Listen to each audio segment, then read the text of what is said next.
Born into slavery in Norfolk, Virginia, along the waters of the Chesapeake, his story would travel far beyond this shoreline.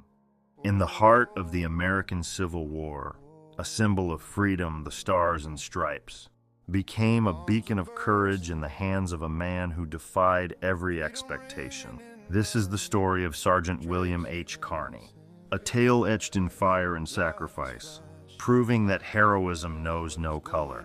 July 18, 1863. The air was thick with gunpowder and fear. The 54th Massachusetts Volunteer Infantry, one of the first all-black regiments, stood on the sands outside Fort Wagner, South Carolina. Tired, hungry, but resolute, they were about to lead a charge against a Confederate stronghold many called a death trap. Why would men so recently freed from slavery volunteer for something like this? Because they weren't just fighting for the Union. They were fighting for their humanity, for equality. As dusk fell, Colonel Robert Gould Shaw addressed his men. The eyes of thousands will look on what you do tonight. This was their moment. Everything was about to change. And then, Fort Wagner erupted. The assault began. Across 3/4 of a mile of open sand, they advanced, a wave of blue moving toward the fort. Then, Fort Wagner erupted.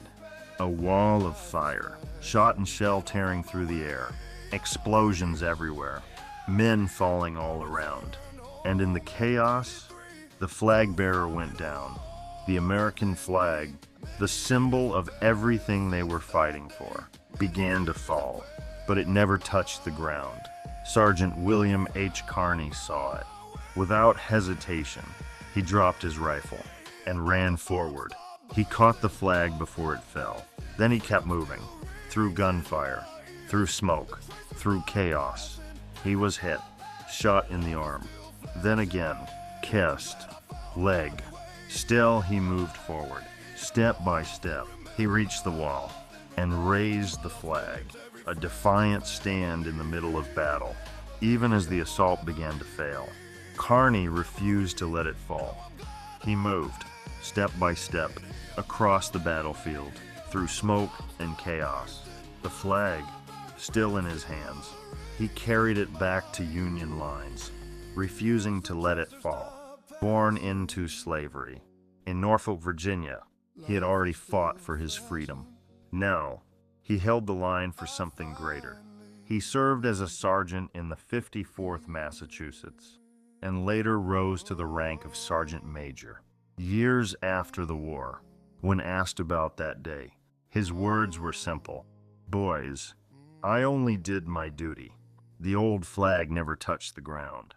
It would take nearly 40 years before his actions were formally recognized. On May 23, 1900, Sergeant Major William H. Carney was awarded the Medal of Honor by President William McKinley, becoming the first African American to receive the nation's highest military honor.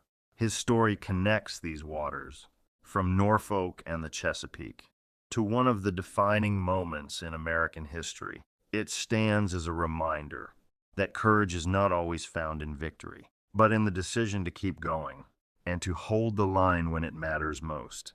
Follow River Realm Life for more stories history almost forgot.